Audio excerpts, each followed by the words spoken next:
kami dari Kelompok 6. Saya Matias Aryadi. Saya Agis Widian. Saya Dimas Bramsan saya. Hari ini kita sedang berada di Gereja Hati Kudus Tuhan Yesus Kanjuran. Kita mau ngapain aja sih? Yuk simak videonya. Let's go.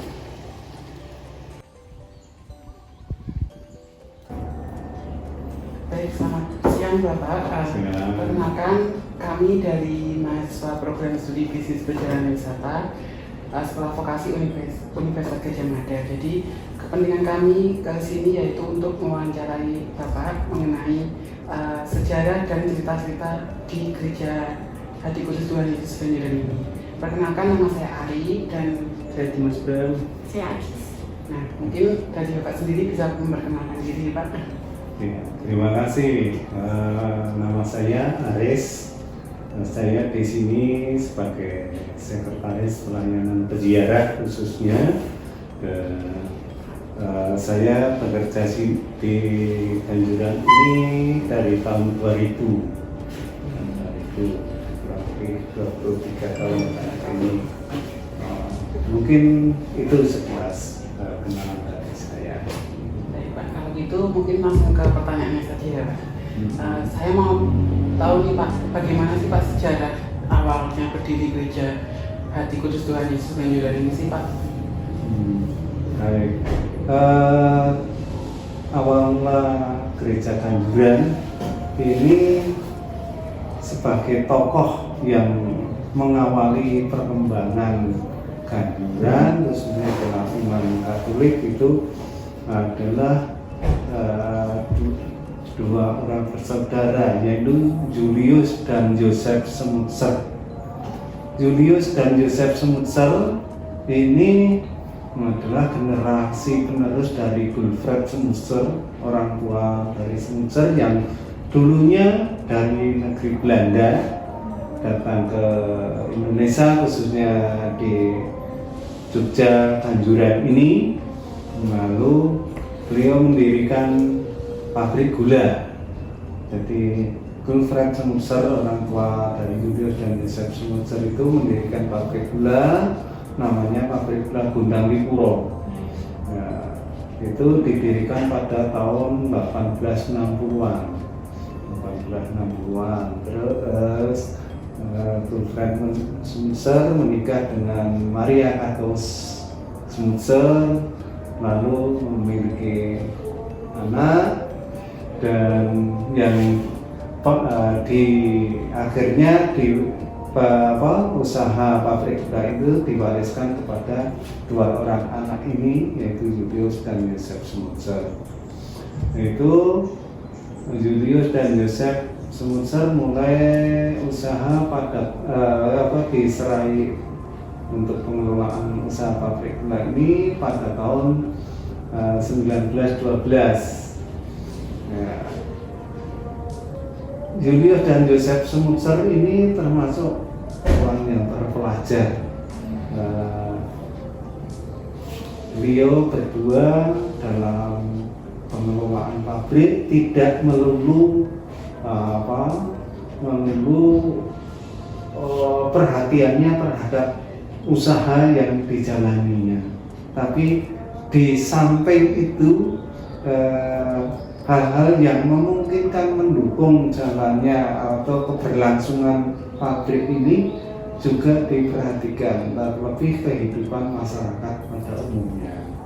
Karena pada waktu itu tanah Jawa ini masih berada di bawah penjajahan Belanda. Sedang Smutzer sendiri juga orang dari Belanda, sehingga beliau juga tidak ingin bahwa ada kesan semua orang Belanda yang datang ke Indonesia ini adalah penjajah. Maka untuk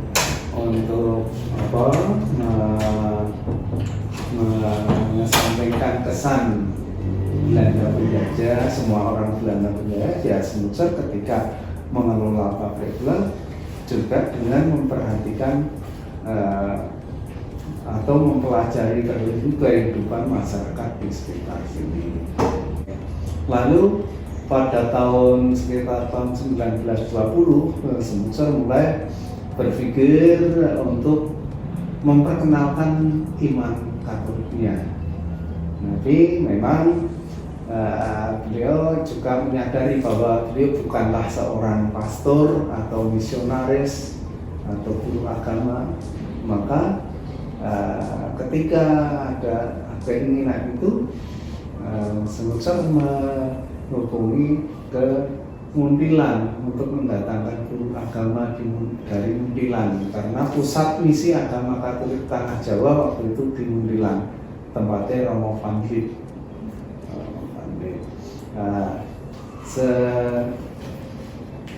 Ketika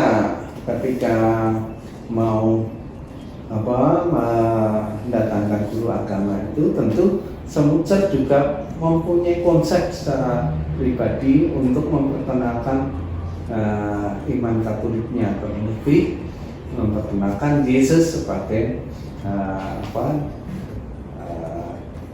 pemuka agama atau nabi atau Tuhan atau apa ya, itu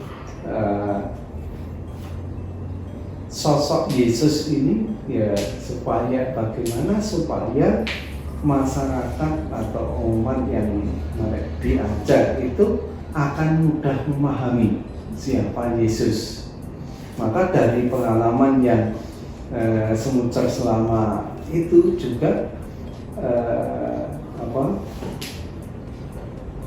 dari observasi, dari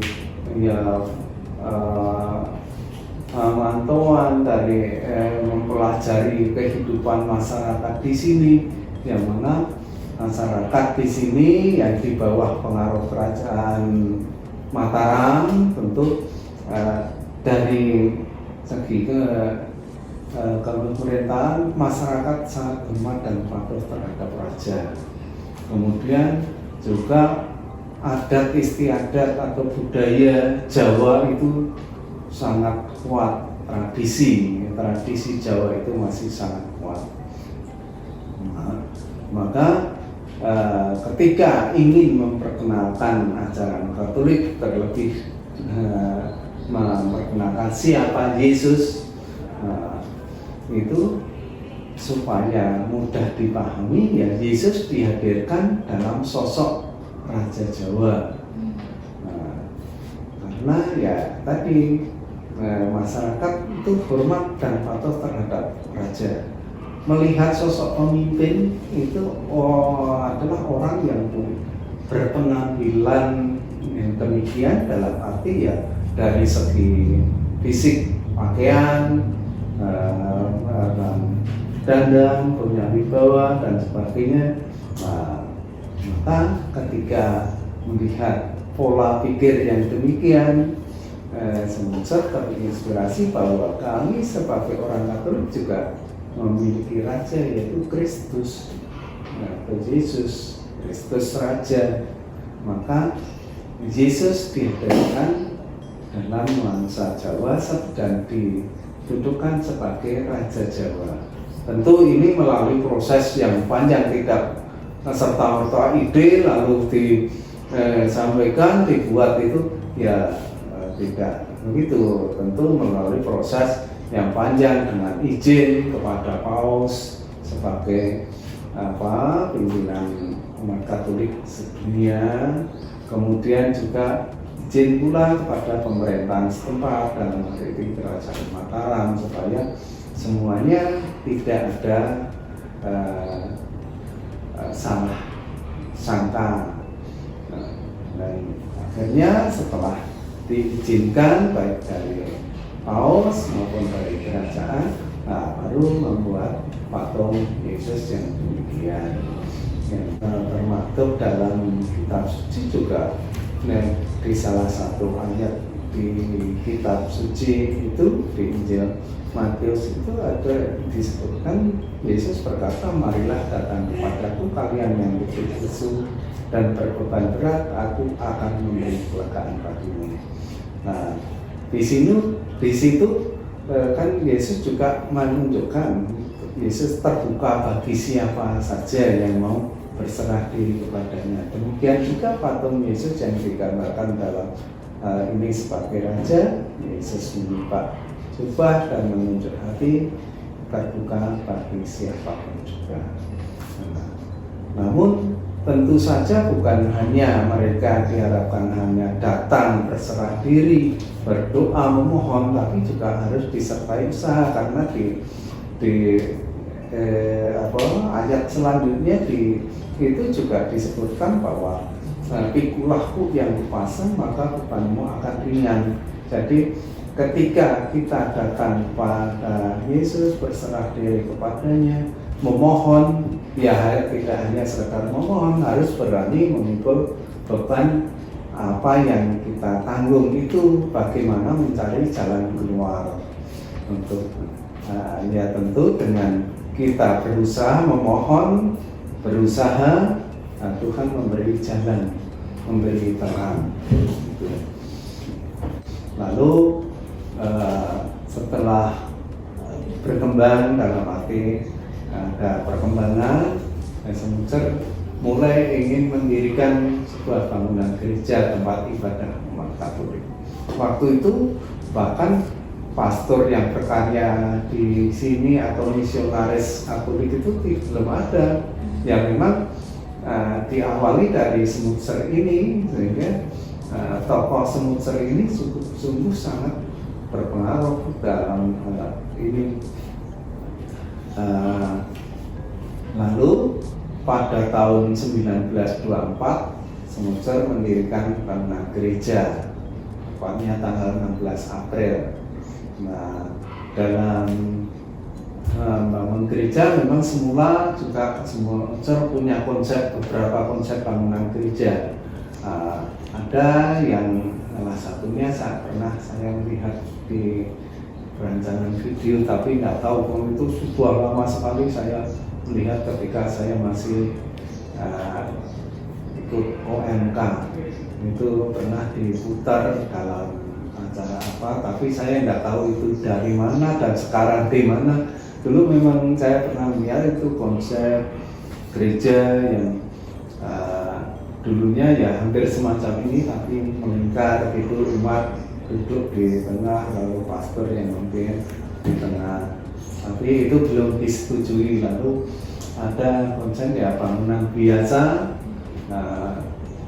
itu yang disetujui. Cuma memang kekhususan dari sini adalah patung yang ada di depan di altar. Itu ada patung Yesus, Bunda Maria, lalu malaikat yang menyamping di kanan kiri tabernakel itu menunjukkan malaikat yang berjaga di situ, yang ditampilkan pula dalam sosok nuansa Jawa. Itu mulai perkembangan umat Katolik di Tangerang. Lalu di samping apa yang telah dirintis Semutser selain iman Katolik, ya sekolah tadi juga semakin maju, terus poliklinik juga semakin berkembang, lalu pabrik yang dikelola pun semakin berkembang. Nah, ketika semuanya ya lebih maju, Semutser merasa mendapat berkat dari hati kudus Yesus, maka beliau ingin mengucap syukur kepada Yesus dengan membuat sebuah prasasti keluarga. Prasasti keluarga yang semulanya memang orang Eropa biasanya kalau mendapatkan suatu anugerah, ya umumnya waktu itu banyak yang membuat sebuah bangunan kenangan atau prasasti. Tapi Semutser berpikir lebih jauh lagi, tidak hanya sekedar prasasti keluarga. Harapannya sepeninggal mereka nantinya ya bangunan yang ditinggalkan itu akan bermanfaat, berguna bagi generasi penerusnya. Maka dipilihlah bangunan prasasti itu berupa candi. Bangunan ini ya memang tempat untuk berdoa, bagi warga Semutser awalnya tempat berdoa. Kalau gereja kan memang tempat ibadah umat Katolik, tapi bangunan candi ini tempat berdoa, berdevosi secara pribadi kepada Hati Kudus Yesus. Maka di dalam candi pun diletakkan atau Hati Kudus Yesus.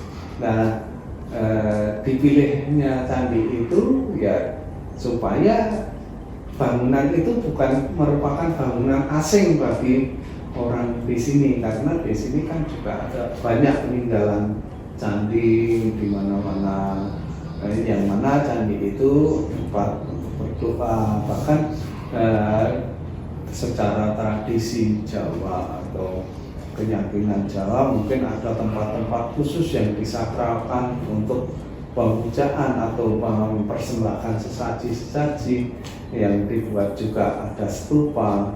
Nah itu supaya ini tidak merasa asing dengan bangunan yang dihadirkan, ya dipilihlah candi itu. Tapi candi bukan untuk pemujaan atau apa, ya candi untuk berdoa atau untuk berdevosi kepada Hati Kudus Yesus. Itu candi itu dibangun pada tahun 1927, tepatnya mulai 27 Desember. Tapi baru diresmikan atau diberkati pada tanggal 11 Februari tahun 1930. Maka sebagai kenangan itu kami tetapkan candi itu ada tahun 1930, sedang gereja itu tahun 1924. Nah, dalam perkembangan zaman, ketika terjadi Perang Dunia II, dengan Jepang, pabrik dibumianiskan.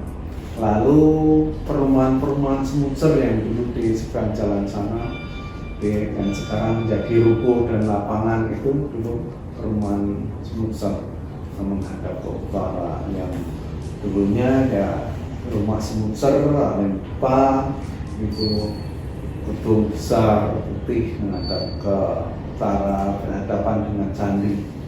Di sini menjadi bisa dikatakan menjadi paroki itu baru sekitar tahun 1930 juga. Karena pencatatan arsip di sini pertama kali ya tahun 1930.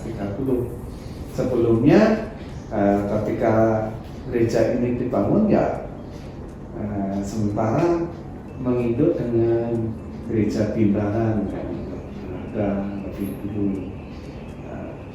Jadi ada gereja tapi belum ada pastor waktu itu.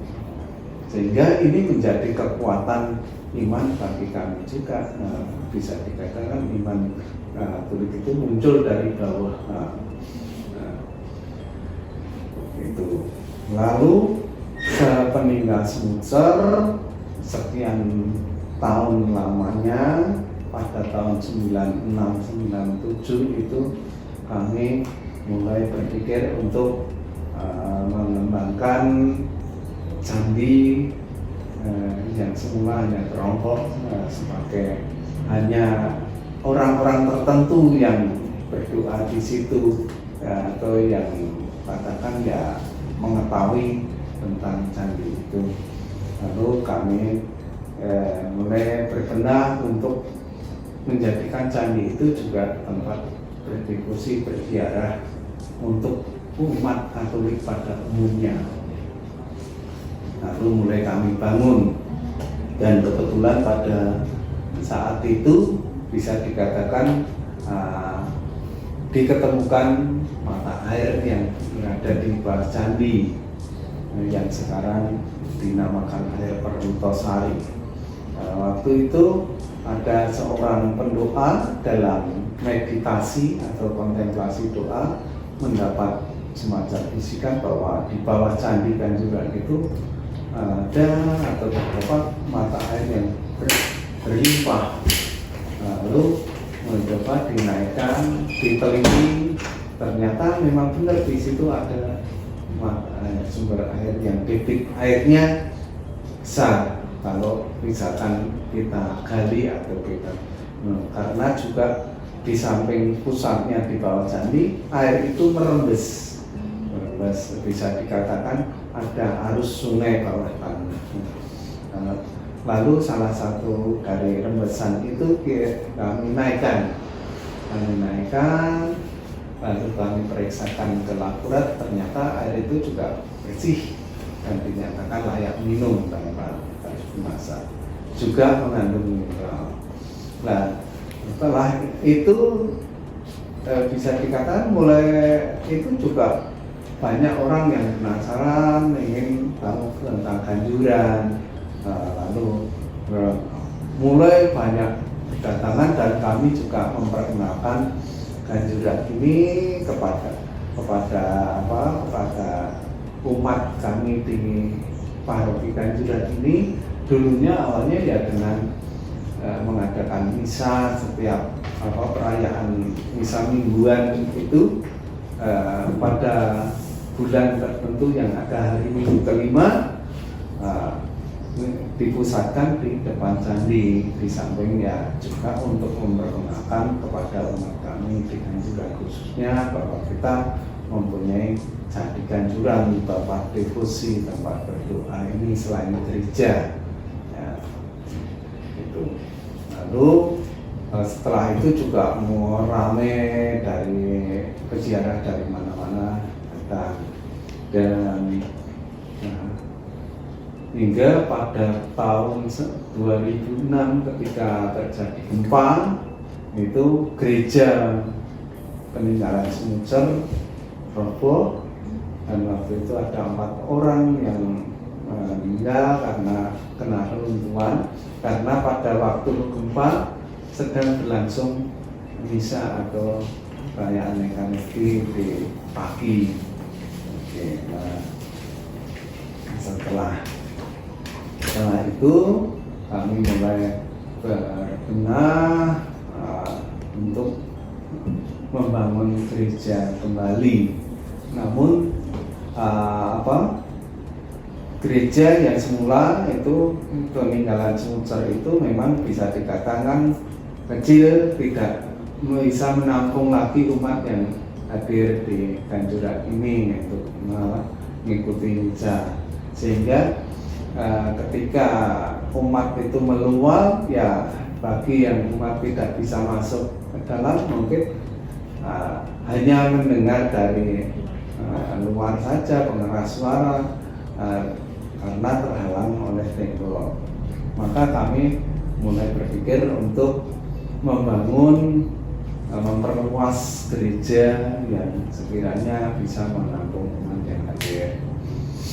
Lalu kami juga terinspirasi dari Keraton Jogja. Di samping itu kami juga melihat kembali semangat awal Smucer yang semula ingin menunjukkan bangunan gereja yang berciri khas Jawa.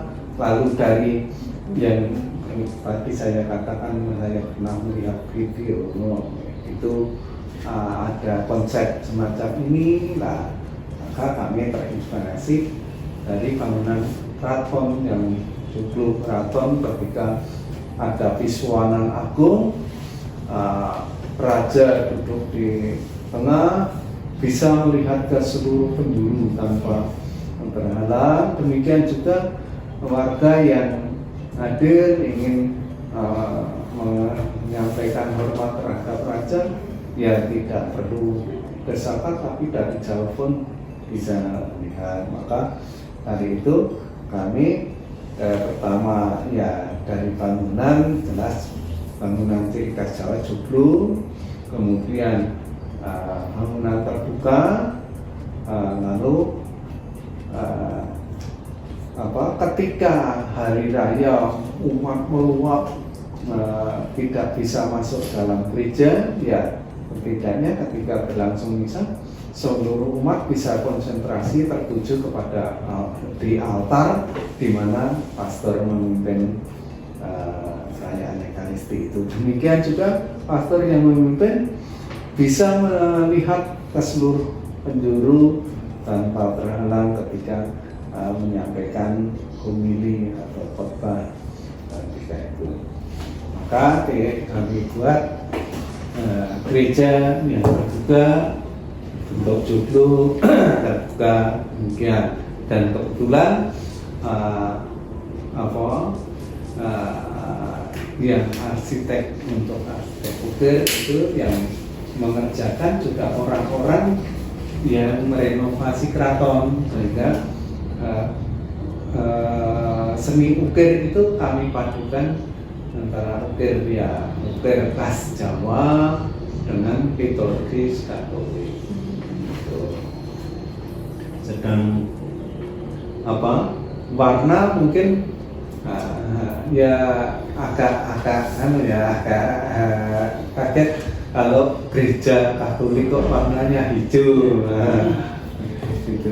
Yang hijau sebetulnya bukan yang kami maksudkan bukan warna suatu kelompok, tapi makna warna yang sebenarnya. Nah, itu hijau melambangkan kemakmuran, makmur. Sehingga arti atau makna warna itu kami angkat. Demikian juga di keraton juga menyampaikan warna hijau itu ya juga itu. Lalu kami ya semakin semakin banyak yang datang ke Kanjuran semakin maju. Kami berbenah memberikan fasilitas yang ada, perencanaan kegiatan yang ada di sini juga kami susun lebih terencana lagi. Itu hingga sampai sekarang ini juga seperti yang kalian lihat, kami mungkin penataan meskipun belum sempurna ya lebih tertata. Mungkin kilas dari sejarah Kanjuran ini kan kembalinya demikian.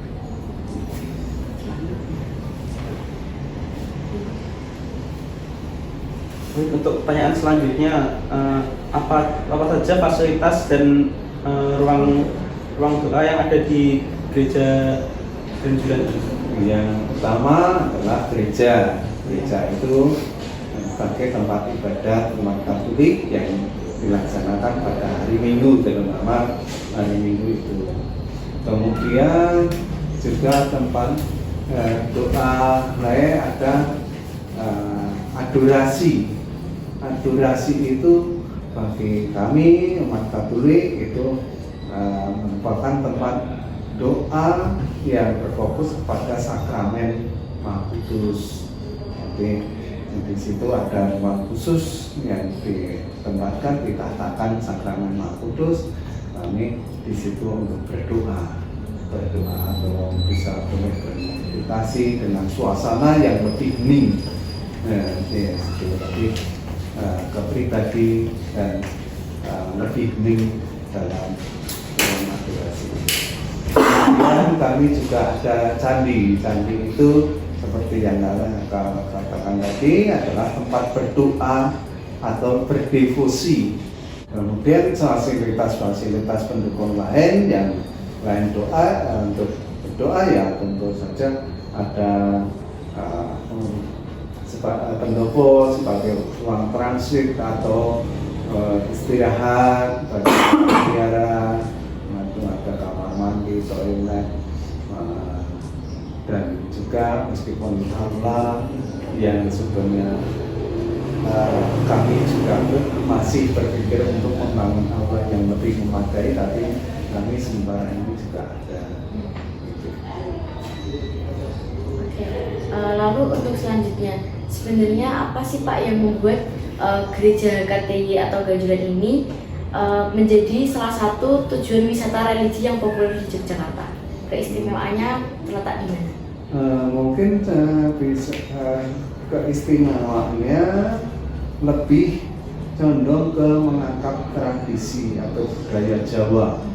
bukan berarti Katolik Jawa ya. Kalau Katolik tidak ada istilah Katolik Jawa atau apa, tapi dalam liturgis Katolik juga tidak melarang untuk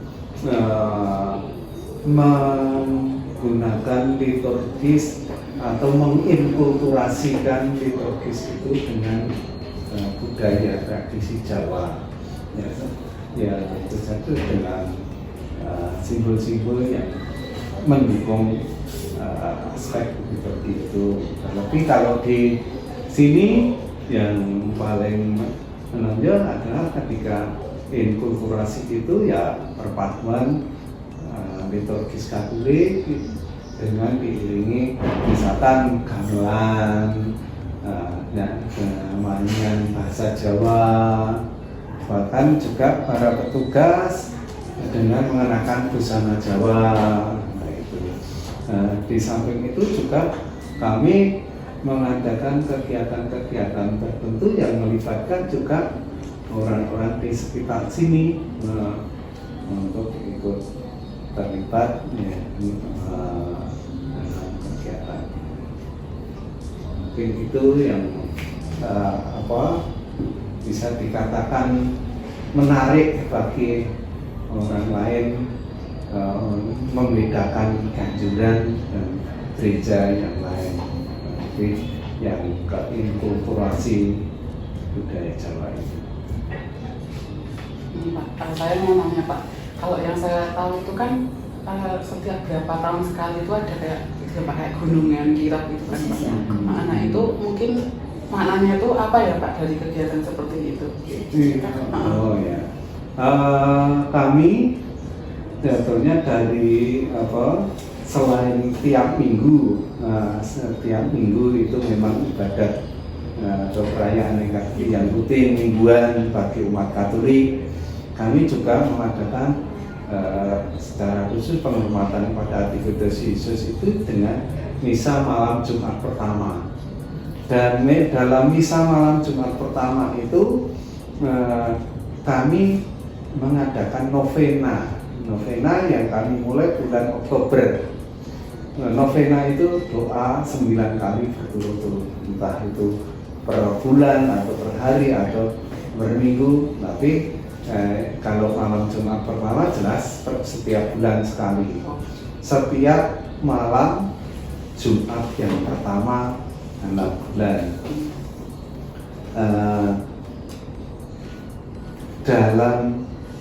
Dalam perjalanan novena ya kami berdoa tentu tujuannya mohon berkat, entah itu berkat apa saja sesuai dengan harapan dari masing-masing umat yang hadir.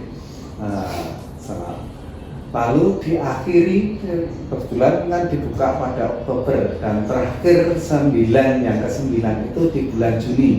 Dan sebagai puncak acara mengucapkan syukur atas berkat yang telah kami terima, itu kami mengucap syukur kepada Hati Kudus Yesus sebagai pelindung gereja dan candi kami. Kami berlindung di bawah nama Hati Kudus Yesus.